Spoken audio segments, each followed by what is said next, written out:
அலி இப்னு அபி தாலிப் ரலியல்லாஹு அன்ஹு அவர்கள் சொன்னார்கள், உலகம் பின்னோக்கி சென்று கொண்டே இருக்கிறது, மறுமை முன்னோக்கி வந்து கொண்டே இருக்கிறது. இரண்டுக்கும் பிள்ளைகள் உண்டு.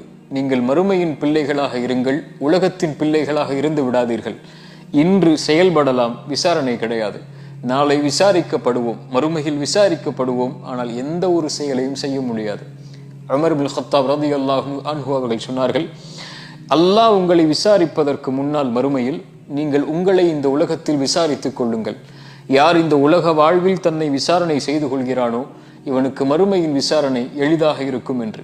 ஒரே ஒரு கேள்விதான், நாம் சுமந்து கொண்டிருக்கக்கூடிய இந்த செயல்பாட்டோடு மலக்குல் மௌத் எம்மை சந்தித்தால் படைத்த இறைவனை சந்திப்பதற்கு நானும் நீங்களும் தயாரா? என்ன தொழுகை எம்மிடத்தில் இருக்கிறது?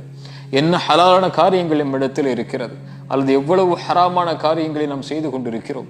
என்ன நேர்மை இருக்கிறது அல்லது என்ன நேர்மையற்ற செயல்